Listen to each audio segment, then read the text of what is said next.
V-Care Hair and Skin Clinic AFT Activated Follicular Transplant என்ற அதிநவீன procedure மூலம் பாதுகாப்பான ஹேர் டிரான்ஸ்பிளான்ட் செய்திட V-Careக்கு கால் பண்ணுங்க.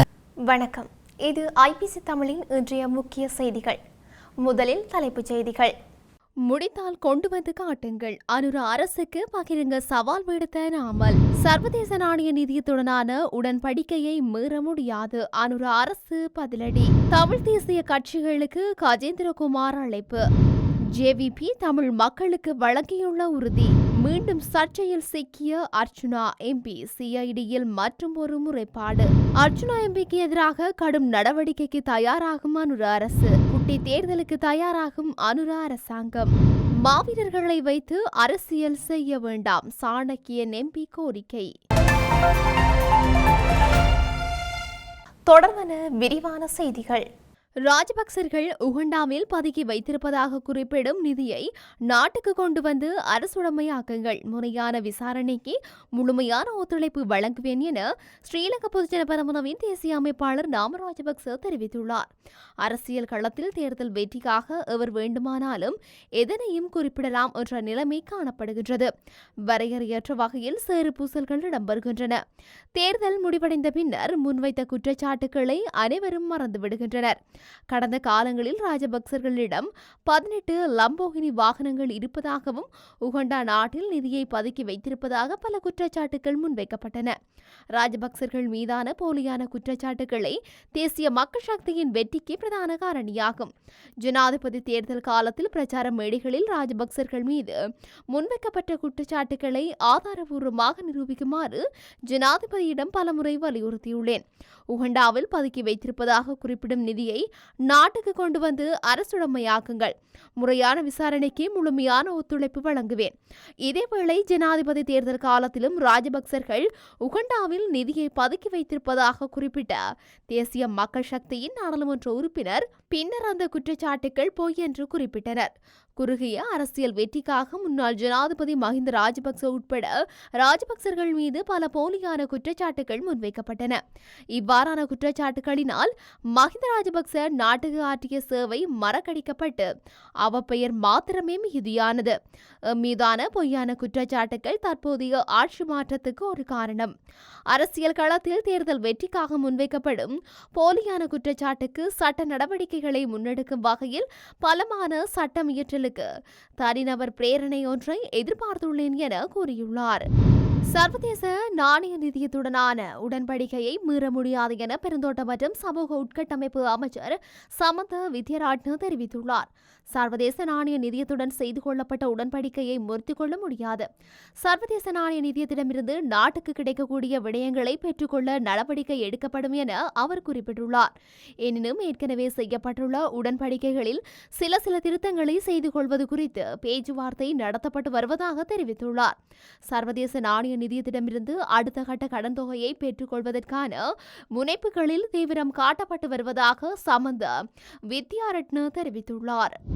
தமிழ் மக்கள் பேரவையின் தீர்வு திட்ட முன்மொழிவை அடிப்படையாக வைத்து ஏனைய தமிழ் தேசிய கட்சிகளுடன் பேச்சுக்களை நடத்துவதற்கு தயாராக இருப்பதாக நாடாளுமன்ற உறுப்பினர் சட்டத்திரணி கஜேந்திரகுமார் பொன்னம்பலம் தெரிவித்துள்ளார்.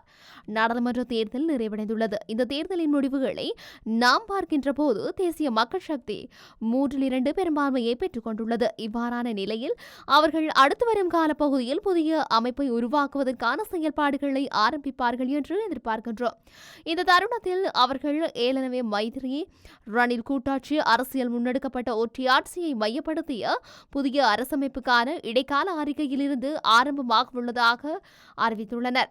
குறித்த இடைக்கால அறிக்கையானது தமிழ் மக்களின் அபிலாஷைகளை பூர்த்தி செய்வதாக இல்லை. அது ஒற்றையாட்சி முழுமையாக ஏற்றுக்கொண்டுள்ள ஒன்றாகும். ஆகவே குறித்த இடைக்கால அறிக்கையை தேசிய மக்கள் சக்தி அரசு முன்னெடுப்பதை ஏற்றுக்கொள்ள முடியாது. தேசிய மக்கள் சக்திக்கு 3/2 பெரும்பான்மை காணப்படுவதன் காரணமாக அவர்கள் எந்தவிதமான முடிவுக்கும் செல்ல முடியும். ஆனால் தமிழ் மக்களின் விருப்பத்துக்கு மாறாகவே அவர்கள் செயற்படுகின்றார்கள் என்பதை வெளிப்படுத்த வேண்டும். அதற்காக தமிழ் மக்கள் அபிலாஷைகளை பூர்த்தி செய்கின்ற வகையில் தயாரிக்கப்பட்ட தமிழ் மக்கள் பேரவையின் அரசியல் தீர்வுக்கான வரவை அடிப்படையாக வைத்து ஏனைய தமிழ் கட்சிகளுடன் பேச்சுக்களை நடத்துவதற்கு நாம் தயாராகவே உள்ளோம் என்றார். வடக்கு மக்கள் எமக்கு வழங்கிய ஆணை மிகவும் பெருமதியானது. அதனை உயிர் போல் பாதுகாத்துக் கொள்ள வேண்டும் என்று ஜேவிபியின் செயலாளர் எல்வின் செல்வா தெரிவித்துள்ளார். நாடாளுமன்ற தேர்தலில் எமக்கு கிடைக்கப்பட்ட 3/2 பெரும்பான்மை பலத்தை விட வடக்கு கிழக்கு மக்கள் வழங்கிய ஆணைதான் எனக்கு அதிக மகிழ்ச்சியை தருகின்றது. வடக்கு மக்கள் மீது வைத்துள்ள நம்பிக்கையை உயிர் போல் பாதுகாத்துக் கொள்ள வேண்டும். அம்மக்கள் வழங்கிய ஆணை மிக முக்கியமானது. அதனை சிதைக்கும் வகையில் செயல்படக்கூடாது. மொழி பிரச்சினைக்கு கூடிய விரைவில் தீர்வு காணப்படுவது அவசியம்.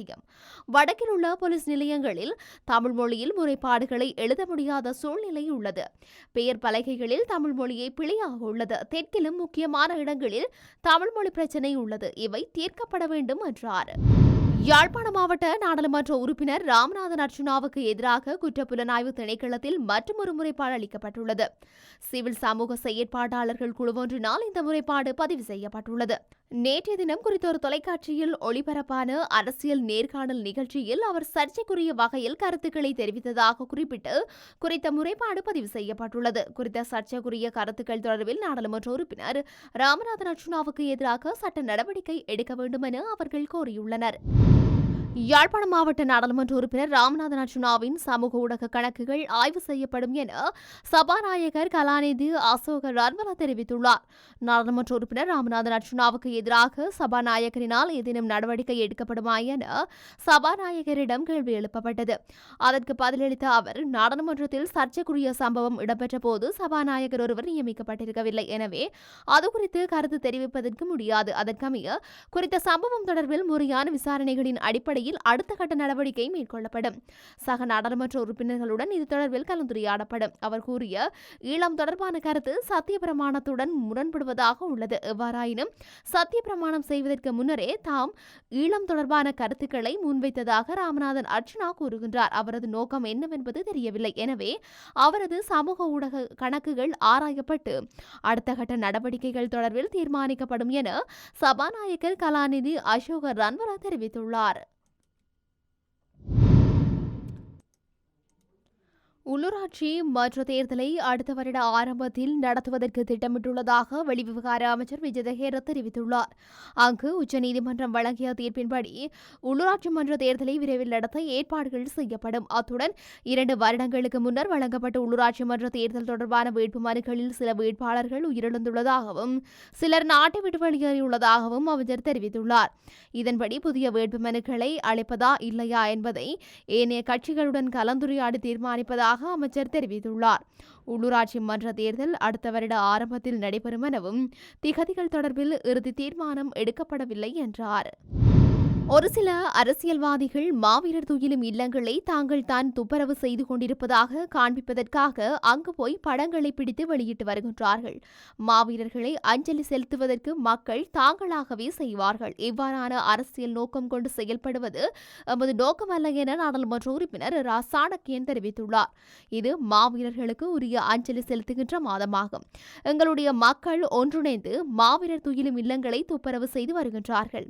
இவற்றை விட சிலர் மாவீரர் துயிலும் இல்லங்களையும் மாவீரர்களையும் வைத்து அரசியல் செய்து கொண்டிருக்கின்றார்கள். இம்மாதம் 27ஆம் தேதி மாவீரர்களுக்கு அஞ்சலி செலுத்துவதற்காக மக்களோடு மக்களாக இருந்து நாங்களும் செயல்படுவோம். மாறாக மாவீரர்களை வைத்து நாங்கள் அரசியல் செய்ய போவது அல்ல. பலர் மாவீரர் குடும்பங்களை கௌரவிப்பு செய்கின்றோம் என பலரிடம் பணம் பெற்றுள்ளார்கள். இதில் மக்கள் அவதானமாக இருக்க வேண்டும்.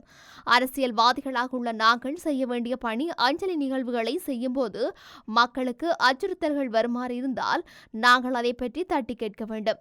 தனி நாட்டுக்காக போராடிய ஒரு இனம், அந்த போராட்டத்திற்காக வாழ்க்கை அர்ப்பணித்தவர்களுக்கு நாங்கள் செய்ய வேண்டிய நன்றி கடன் இந்த நாட்டிலே தமிழ் மக்களுக்காக அரசியல் தீர்வு ஒன்றிணைய கோரி பயணிப்பது மட்டும்தான்.